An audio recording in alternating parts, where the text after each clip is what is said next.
ini kabarnya hari ini? Mudah-mudahan dalam keadaan sehat ya. Untuk kabar, saya sendiri sementara hari ini sehat itu. Nah, sebelumnya nih saya sampaikan dulu ya, pada praktik coaching kali ini yang bertindak sebagai pengamat yaitu saya sendiri ya Bu Mela ya. Nah, yang bertindak sebagai coach Bu Mela, terus Pak Sinar sebagai coachingnya. Nah, sebelum praktik coaching kita mulai nih, yang pertama akan saya amati adalah alurnya dulu, yaitu alur Tirta. Nah, mulai dari tujuan, identifikasi, rencana aksi, sampai tanggung jawab.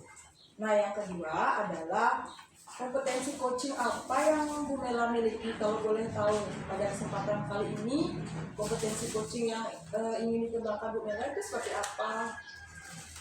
Baik Unita, untuk kompetensi coaching yang ingin saya kembangkan yaitu yang pertama kehadiran penuh, kemudian yang kedua mendengarkan aktif, dan yang ketiga itu mengajukan pertanyaan yang berbobot. Seperti itu Ibu. Berarti ada 3 kompetensi coaching yang sudah Ibu kembangkan ya.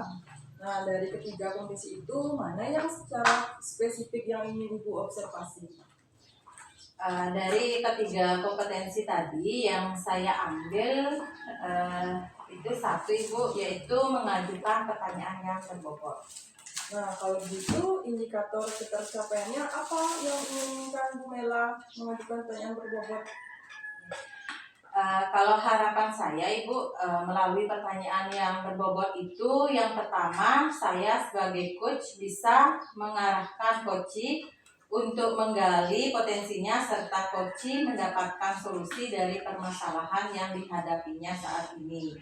Dan yang kedua itu saya bisa memunculkan ide-ide baru dari coachee. Berarti Bu Mela ini nanti Pak Made Sinar sebagai coaching bisa menggali potensi dan mendapatkan solusi dari permasalahannya serta memunculkan ide-ide baru ya? Iya, benar sekali Bu. Oke. Untuk waktunya saya persilakan pada Bu Mela dan Pak Sinar untuk memulai praktik coachingnya. Persilakan ya. Baik Ibu, terima kasih atas kesempatannya.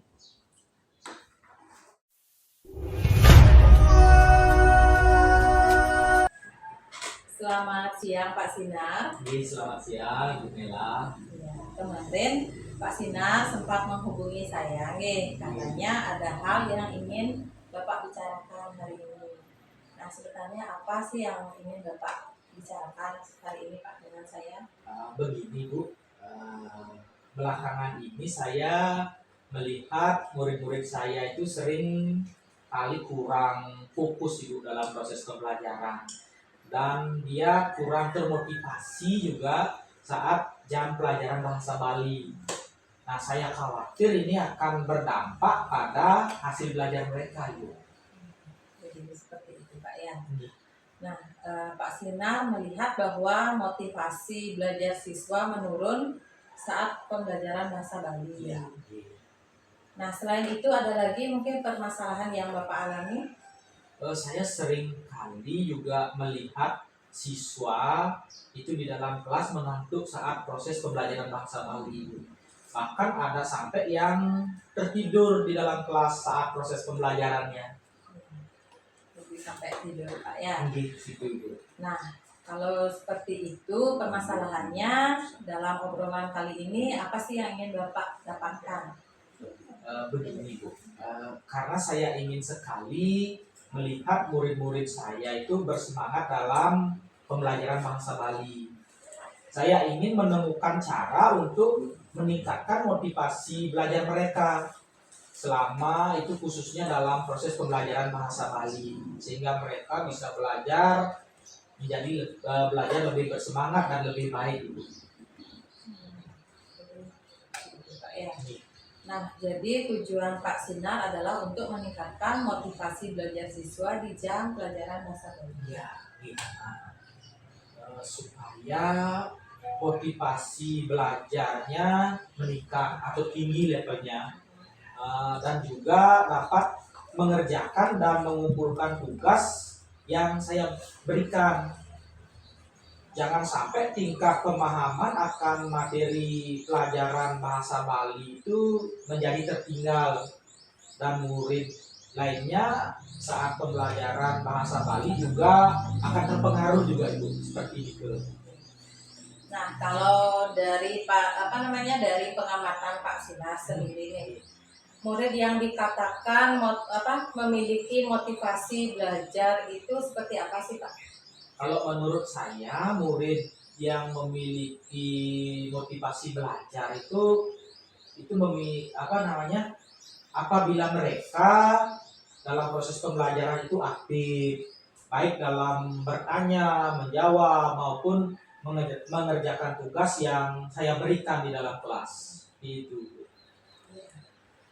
Baik, jadi aktif, Pak ya, Ya. aktif, kemudian sering bertanya dan mengerjakan tugas.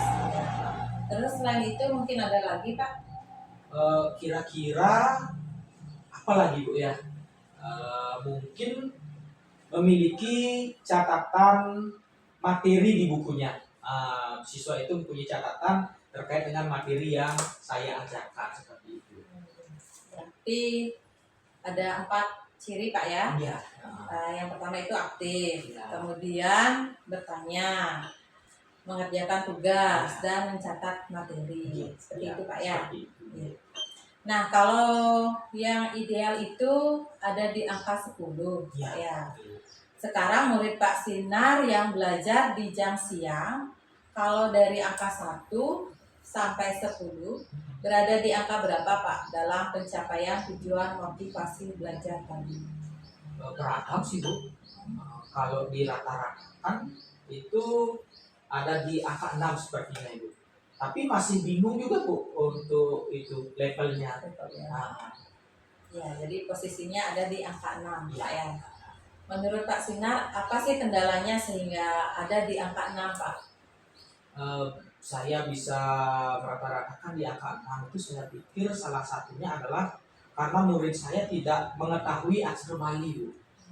Sehingga dia tidak termotivasi mengikuti proses pembelajaran bahasa Bali. Mungkin karena dia tidak tahu bahasa Bali sehingga dia tidak termotivasi dalam pembelajaran ini. Mungkin ada faktor lain Pak yang mempengaruhi?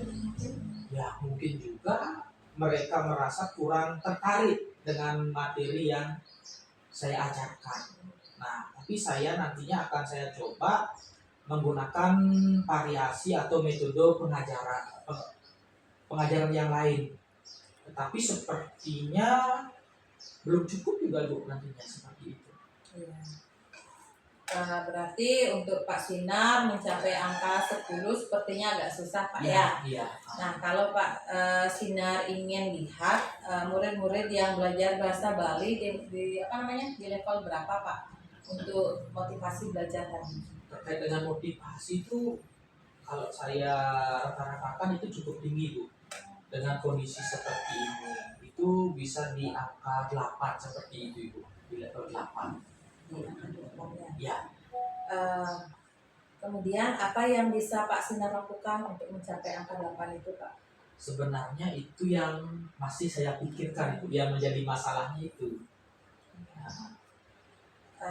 Kalau dari pengamatan Pak Sinar nih, rencananya murid-murid Pak Sinar ingin diperlakukan seperti apa saat kegiatan pembelajaran bahasa Bali supaya anak-anak itu termotivasi untuk belajar secara aktif, mencatat materi-materi yang diberikan, kemudian dan mampu mengerjakan tugas dengan baik.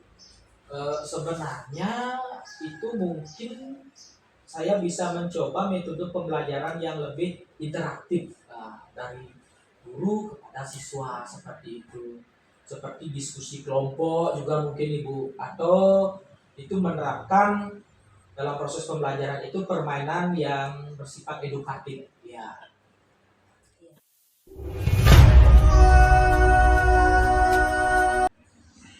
Terima kasih Bu Mela dan Pak Sinar yang telah melakukan praktik coaching tadi. Nah, di sini saya sebagai pengamat akan menyampaikan apa yang sudah saya amati dari praktik coaching Bu Mela dan Pak Sinar. Nah, yang pertama, rencana aksi. Menurut saya sudah nampak jelas tahapan demi tahapan yang dipancing dari pengajuan pertanyaan-pertanyaan yang berbobot.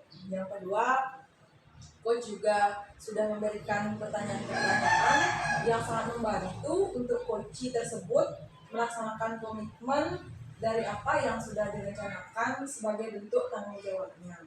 Nah, yang ketiga, tadi juga saya amati di awal Bu Mela mengatakan bahwa ingin mengembangkan kompetensi tentang pertanyaan berbobot. Nah, tadi saya juga sudah amati bahwa tampak sekali Bu Mela sudah mengajukan pertanyaan berbobot sehingga dapat memunculkan potensi dari coaching sehingga ia mendapatkan solusi dari permasalahan yang dihadapinya. Nah, Bu Mela, setelah melakukan coaching tadi, kira-kira indikator apa yang tampak dari ketercapaian pengembangan yang Bu Mela inginkan? Ya, baik Nita. Untuk indikator yang tampak yaitu tadi ada beberapa pertanyaan efektif yang muncul, yang menurut saya itu sebenarnya adalah pertanyaan berbobot. Nah, dari pertanyaan berbobot itu harapannya coach bisa mendapatkan solusi dari permasalahan yang dihadapi saat ini. Coach juga bisa memunculkan ide-ide segar untuk pembelajaran membaca permulaan. Tadi juga sudah nampak ada beberapa ide baru yang dimunculkan oleh coach. Seperti itu. Baik Bu Mela, untuk coaching yang akan datang, kompetensi akan ingin Ibu kembangkan berdasarkan pengalaman pada coaching kali ini, kira-kira apa ya? Untuk kompetensi yang ingin saya kembangkan lagi yaitu bisa mendengarkan aktif, kemudian kehadiran penuh dalam melakukan coaching. Semoga saya bisa lebih baik lagi mengembangkan kompetensi tersebut.